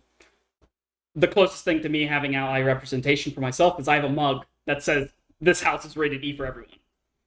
Oh, that's a But cute mug oh, though. it's such a cute mug. But like now with my community, like with June, I started playing like Tell Me Why. Tell Me Why was such a good story that made me as a straight white male person think on a lot of things that I never would have thought about. And like there's a question in chapter 1 that you get asked by one of the secondary characters when you're playing as Tyler, who is a trans male, and he's like, and the side character goes, well, I never expected you to look like as much as a man. And your responses are, well, I am a man, or well, I'm just me. And I sat for a Right. good 5 minutes with my chat just being like, I don't know how to answer this. Because it's a question that I never thought I would have to answer ever. And Right. and gaining that perspective for it. And then the really interesting part is because so I picked well, I'm just me, and Tyler says it very passive aggressively, and in the later, because it's where it's styled like Life is Strange, it gives you percentages on everyone's choices for Mhm. certain events, and that's one of the ones that get percentages, and they count the well, I'm just a man as the aggressive answer, and the I'm just me as being passive and not trying to rough up feathers and everything. And then we sat for another like 5-10 minutes on that, and it's just like, wow, just like the aspect of that. And so that's like why I now include in my oh, what is it they call it, the tags for my channel. Oh, I yeah, include yeah. I include that I'm an LGBT ally because I come from an area where it's not acknowledged as much. I'm from Southern Ohio. Right. It's where we have a time down here with the LGBT community, I can imagine. as a rural place would, and like we've made a lot of good strides. I'm proud of my town. Good for them, yay! But there's also Right. still that in the back of my head where I just go, am I going to get ostracized for just being an ally? But now I have this space that I'm able to freely do that and be a better ally than what I was. Well, yeah, And and that's the first step is utilizing your space for something like that and speaking up. Like the number one problem with these spaces is that if something comes up, no one speaks up. So if someone comes in your chat and harasses, you do one or two things. They're on camera, they want to see a reaction. Or you can just tell them to fuck off and tell them, what you want to do. Like you have to advocate for your community, especially if you're calling yourself an ally. I'm sorry you had a bad experience. That like sucks, but you know what? You got to push through it, and you've been doing an awesome job. Like, and like I never thought that you were ever like homophobic or any of that sort, even before you told me all this. But like, you definitely have a very well welcomed community. But that's the thing on Twitch, they want you to have that reaction. You're on camera. That's it. So the fact that like you were posed with these questions and someone could have easily been like, well, what's the answer? yeah, Are you homophobic? Like, like they could have harassed you, but you like literally sat down, you thought of it, you put yourself in their shoes. Like that's like the first step is just learning and like thinking about these kind of things. and like I need to get back to it's the visual novel you played that I end up buying, and I've done only one I'm like, which stream. one? I played like Uh, 5 of them recently. it's Heaven Will Be Mine, or Oh yeah. yeah, Yep, and yes, that one was so good. And then it still had so many. I have to keep playing it because it has so many different things. and so But yeah, I still got to do another playthrough it, but also just going through it, and it's like, first of all, it's probably the spiciest game I played on my stream so far, and like, who it's buddy, so good. it's so You should play good. Dream Daddy. Hmm. and then um, but yeah. like just also because of how much of an LGBT-esque game it is and queer friendly game it is, it also is one of those games that I'm like, oh, these are perspectives that I want to think about and educate myself with, and Well, thus and also educating my community. that's why it's so important again. And I know so much on my own channel, but that's why play the indies. Look up on Steam the LGBTQIA community. Like just look up the tag, and there are so many games, and there's so many games that not only are like have characters that are part of the community, but also tell their stories. Or the developers are also putting their stories out, like they're gaming out because they want that representation. Like it's so important. And I know if it wasn't for Stream for a Cause, I myself would have not have been as you know more in the know and more using my platform to voice this kind of stuff. But now that I'm part of it, now I understand and I will forever push the gay indies. Go play the gay indie games. They have such a big heart, and they'll make you cry, and they'll make you feel like your friends feel. Your friends, your family, anybody in the under the rainbow. You don't think about these things unless you play a game that's so immersive, like this question that Caleb had in his thing. Like you just, it's so important. And if that is one way for one person to think about, man, this must be what my trans friend goes through. Maybe I should listen more. Maybe I should advocate for my friend more. That one game, one person, that's one person to make a change for the better and to help. Because right now, they're all in danger. All of Oh, us under the rainbow, like if you're a part of the Rainbow Alphabet Mafia, like the world is scary right now. So to have the support of different platforms, not just movies, TV shows, celebrities, and to have these regular Joe Schmo people like us two stressing that, hey, support your friends.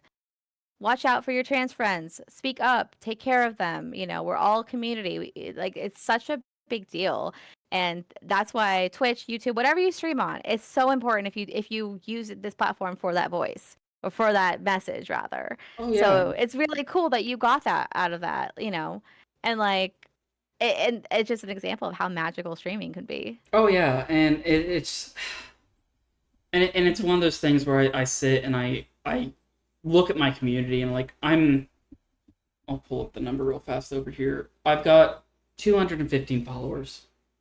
When I started this, when I started my streaming journey, I never thought I would hit affiliate. I didn't think of it as a possibility because it's something that I never just really thought on. I started doing it as a Right. hobby. I started doing it to fill a void in my life because I was in a very rough time. And now I'm 215 followers. I'm an affiliate. I'm making money from me playing video games. I'm a part of an amazing, wonderful stream team that just is fantastic and wonderful and is my family now. And it's just like I came into this hoping for the best and I've gotten better than best. And I want to use my community for the good of it, to make people Definitely. feel at home, to make people have that safe space where even on the days that I do stream, even though I probably shouldn't because I'm worn out and tired, I know that my community, for some of the people that are here, is it's their reprieve. And Yeah. that's what gaming is. That has been my entire like concept with games, and that's why I started. I mean, I started this podcast for that reason, to figure out everyone's joystick journey, Mhm. to see what that Definitely. reprieve is, to see what games have given you comfort and turned you into who you are as a gamer and as a person, because it's every one of our stories are unique. Oh yeah, definitely. And again, that's what I think, other than entertainment, I think that's also what video games were meant to be too. Because I can't count how many games because I've cried because I've related to so many different characters. And it's so stupid. It's like, oh, the zombie apocalypse, but the mom died. It's like, it's like little things like that. And like the story's really great back then. It was mostly like beat 'em up and fighters, but like as we're looking for that human connection in gaming, like people will tell you, man, in Last of Us, when this happened, oh man, like I put myself in like like people can sit there and be like, oh man, in Red Dead Redemption, blah blah blah, like so now it's like the stories are more immersive in a sense where it's like, man, this could happen, these are real emotions, let's write a story where there's a kid and a guy and they're all they have and they have to protect each other, and let's like do spoilers, but let's kill one of the characters and see what happens. You know what I mean? Like it's having that and then showing your emotions in reaction on stream. It's a whole new thing because now you're like, no one's talking in chat. You're having a moment on camera and you're just like, I'm sorry, everybody. I'm crying. And everyone's like, oh no, you're fine. I'm crying too. I just can't chat right now because like to have that connection with your community Yeah. means that like it gives like streaming and gaming, like it makes it human. Oh yeah. And like, so I'm gonna tell a story and then I'm gonna ask a question because I want to Okay. see what that answer is. But Okay, like, so okay. that the game I gifted you, which I played through until then, Mm-hmm. it pulled out a Which I rant. plan to play next month. Awesome, love to hear. Can't wait to watch you do your first playthrough because I'm about to start my second. So don't watch that because there will be spoilers. Ah, okay. uh, uh, but the ending threw me for a loop because it hit home really hard for me. But there was also a moment that it's not spoilery, so that's why I'm talking about it. During one of the scenes when you're talking with another character, there's a thing you're looking at another scene while your characters are talking, and it's this kid waiting for. He was playing with a friend, and then his friend's mom came, got their friend, and then they left, and so he's waiting there by himself.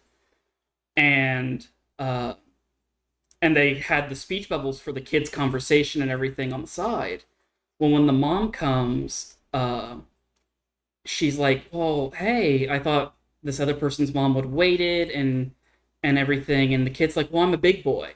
I can sit here and wait for myself." And oh man, I'm getting teary eyed just thinking Oh. of talking about it. Um, but the mom, she's like, "Well, even when you don't need me, I'm still gonna be here because you're always gonna be my kid, even when I'm not going to be around. You can always think of me being here for you." And it goes into like this really heartfelt scene while you're sitting here chatting with another heartfelt scene with your characters. And I'm just like, why is this punching me in the heart right now? Because it's just like And all it did was make me think about mom and how, because mom leaving, when mom passed, it was very abrupt for me. I woke up at 5 a.m. to my doorbell being rang, my door being knocked on, and my phone blowing up at 5 a.m. while I was down at college. And so I never got to say goodbye to mom. And it's just like, just wow. Just that scene just pulled every emotion about mom into me real hard. And I was like, okay, until then, this is what we're gonna do. This is the scene. You're gonna have this little side scene playing technically in the background, and this is what's gonna get me, not what's going on right now. Okay, cool. But Yeah. Oh. so my question to you though is, what was the first game you could remember that made you cry? Oh, that's a tough one. I wasn't prepared for that question. Yeah, that's really hard. I mean, I can think of games I've Yeah, played like recently that has definitely made me cry. I can. Don't watch the final farewell VOD. It's very messy. I It's very remember that ugly. one. It's very ugly crying, guys. Don't go back in my history or anything. Um, While you think on that, I can tell you mine. yeah, sure. Um, so it'll be spoilers for a game that's been out for freaking ever. Um, Okay. but Left 4 Dead by Telltale. It's a story driven game, kind of in the same style as No, no, I know, like yeah, I know Telltale. it's with Clementine and Lee. Oh, The Walking Dead, you Yeah, mean? yeah. Oh, what did I say? The Left 4 Dead. That's Oh, why I was like, oh they. no. Oh, But yeah, yeah. Walking Dead. Walking Dead. You When have to bring up Clem. You just no, had to well, bring up. when Lee dies at the end of the first game, I bawled.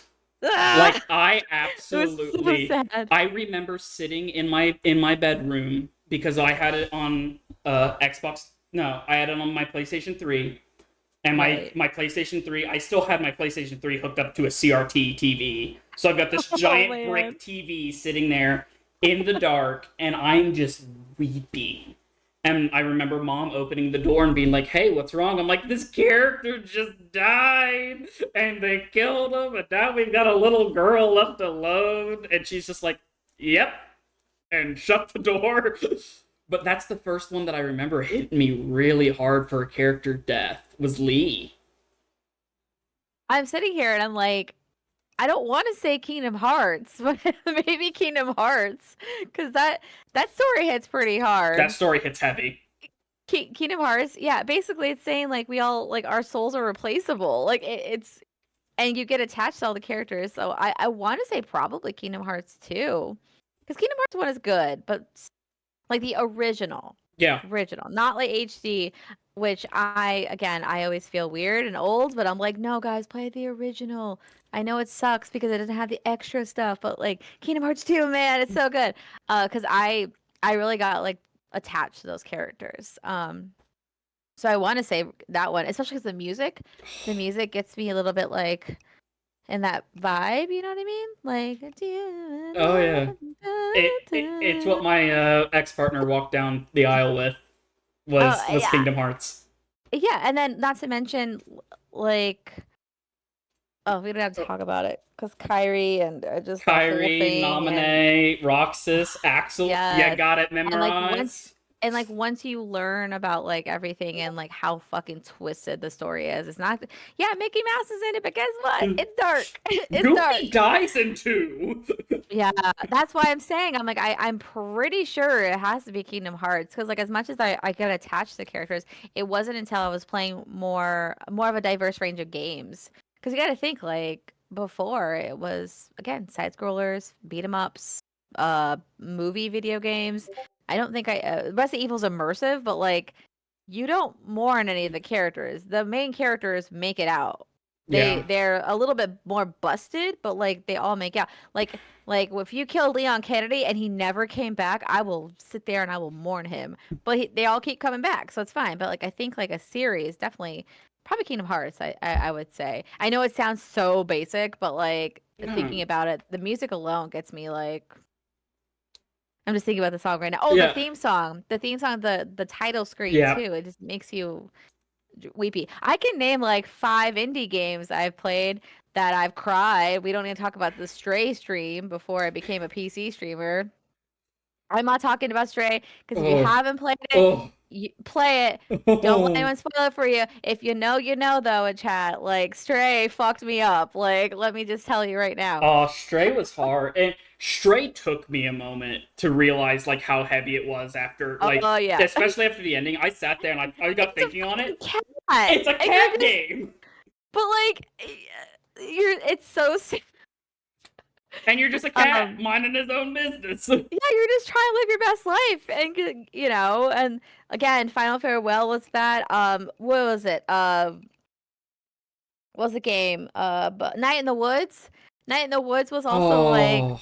the ending was so like gut wrenching. I remember, and Sturdy was watching me play, and Sturdy was really excited about it because they played it, and Sturdy was just like, "Isn't it sad?" I'm like, "Yes, it's sad." Like, so I think a lot of the indie games do more of that now. But if I had to think of like back in like the day, I would think that Kingdom Hearts was probably my first series where I'm just like, what just happened?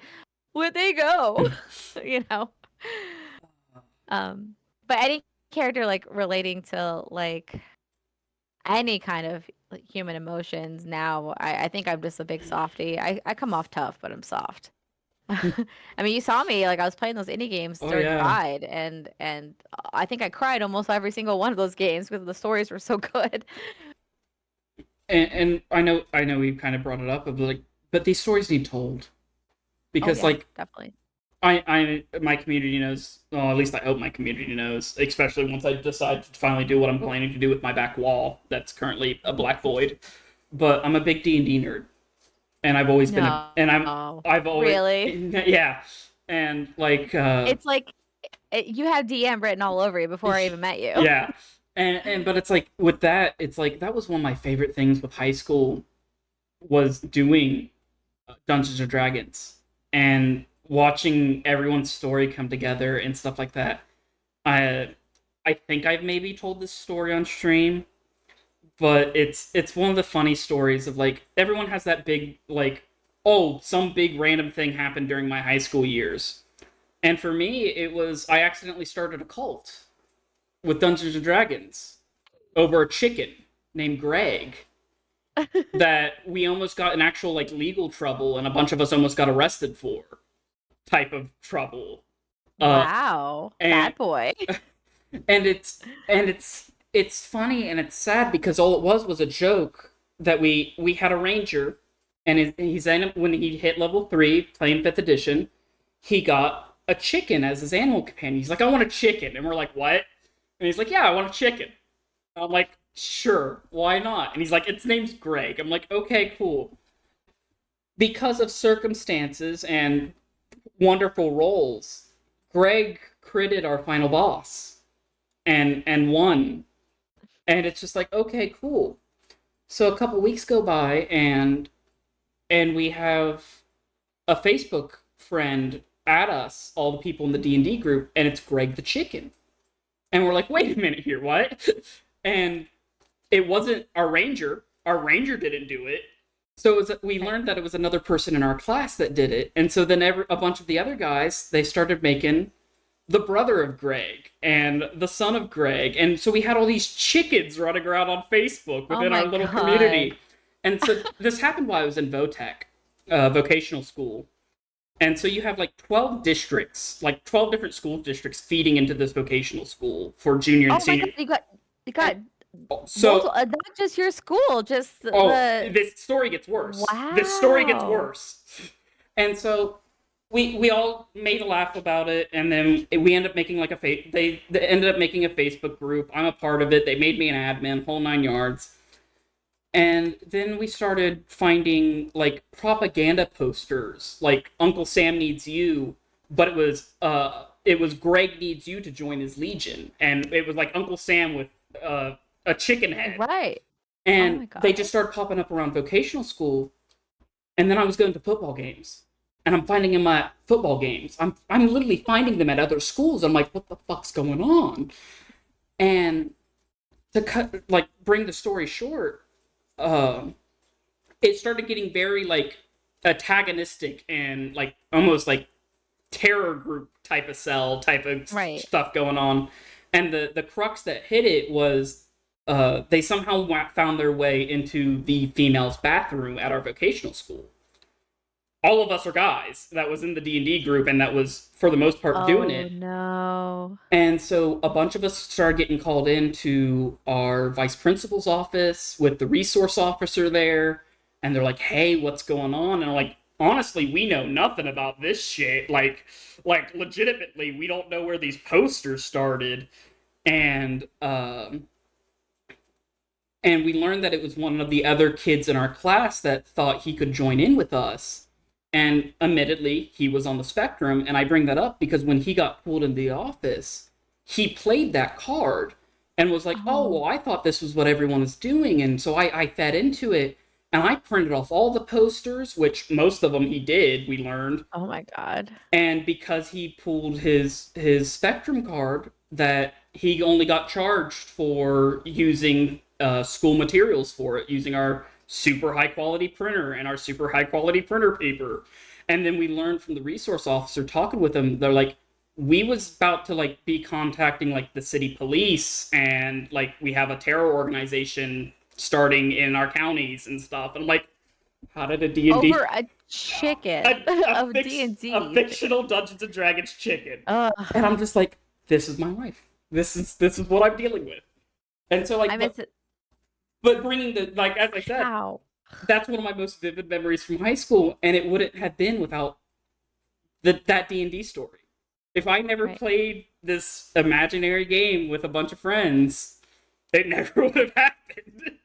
Do you do you ever think about how if you didn't play a game at the right time, you wouldn't like have met Gab, and Oh, like you wouldn't have like met everybody in the it cabin and everybody in all of our communities and stuff. Like, do you ever like have those moments honestly, where? like it's if I because we've hit me being single for a year now. It was 4th of July is like when that start and everything.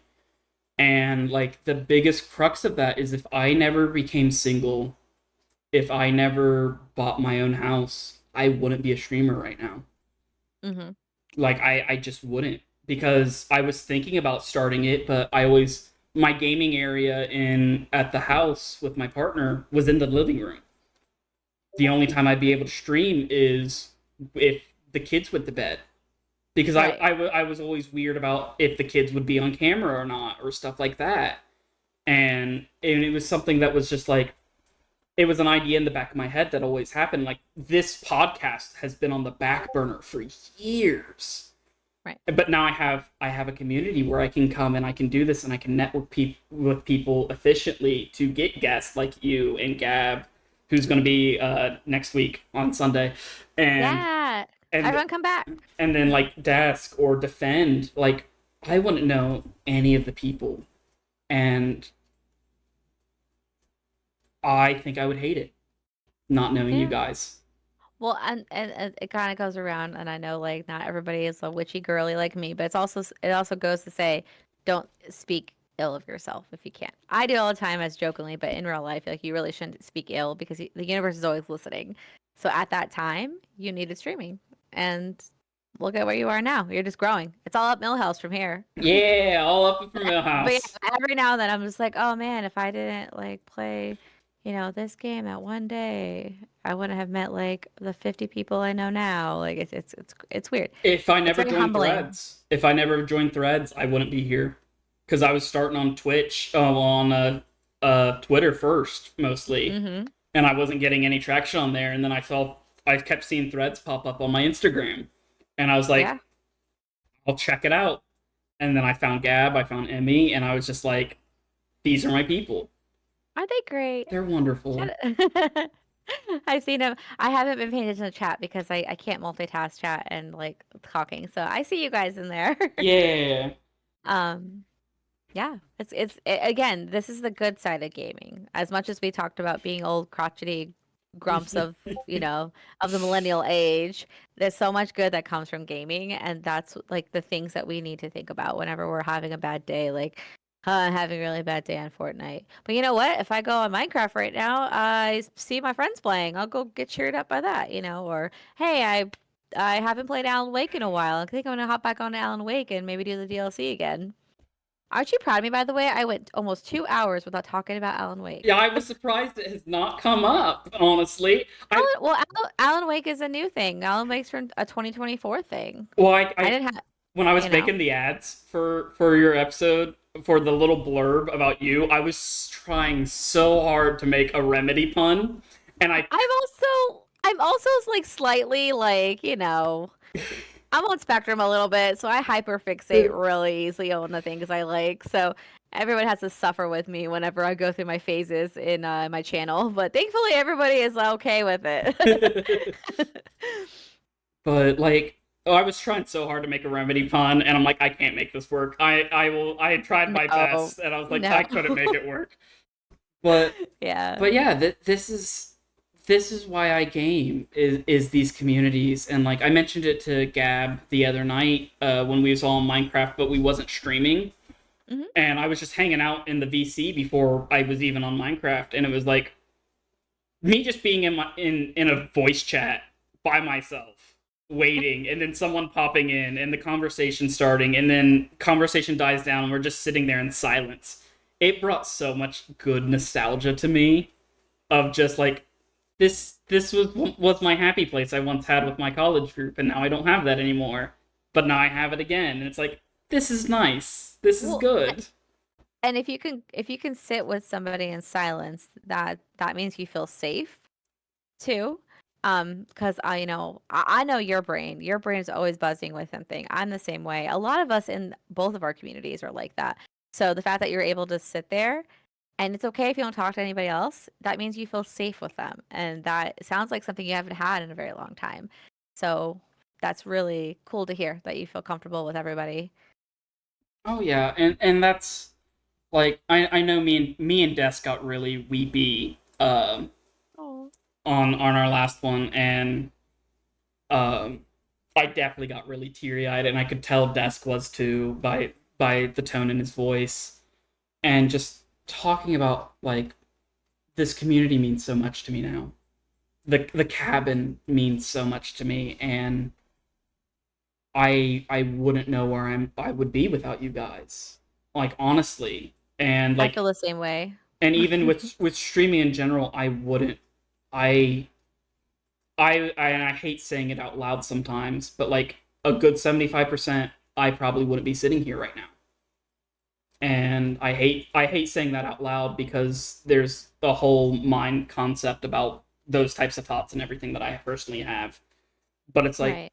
but if I'm talking realistically and legitimately, I wouldn't be sitting here without streaming. Yeah. It brought me out of a very dark place.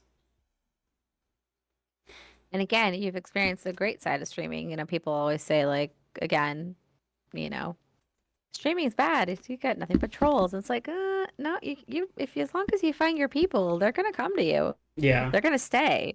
And that's why do you think I have imposter syndrome yeah. every day? I'm always like, why are you fuckers here? I mean it with love, but why are y'all here? And they're like, because you match our freak. And I'm like, oh, okay. Okay. Okay, okay. It's like, because yeah, if you think about it, we're just a couple of silly little people sitting in front of a camera talking about video games. Do you know how many other streams there are of that? A lot. But guess what? We found our people and they're here to support us and also poke at us whenever we're talking about silly little video games. I haven't been active with your chat, but I've been seeing all of our Oh, pals oh yeah. talking. So yeah, and like, chat, let us say it to your 10-year self. Don't say it out. Yeah, basically. I've been trying to be a lot better than that. And I think that you should too, because I know sometimes you get down yourself, but you got a great thing going on here. Have you I seen do. how much support you got tonight? Also, I think oh, never mind. Hold on. All right, I'm here. I'm here. TikTok was being weird. I'm still streaming on TikTok Live, everybody. So Yeah, if you want to send people over here for the end of the show, do that. yeah. But Ugh. I think that is a good note to end this episode on. It has been an absolute pleasure having you here, Oh, thank you for Julia. having me. Of course. I know I want to try to get as many of the cabin members on here as I can. I know we got Gab next week, and then Yay, I can't wait. Emmy. I'm planning for sometime in August, and then I definitely want to hit up Celinda and some of the other ones as well. But as always, thank you everyone for coming out. Julia, thank you again. It Yeah. means more than you know having you here. Having any of Oh, my guests here, it really it warms my heart because, as I said, this project has been on the back burner in my head for a really long time, and to have the resources and the community and the people that I have here, you and the other guests, it it fulfills something. And so, yeah, as always, thank you everyone for coming out. I hope you have a wonderful rest of your day or night or whatever time it is. And we will see you next time. See ya. bye, guys.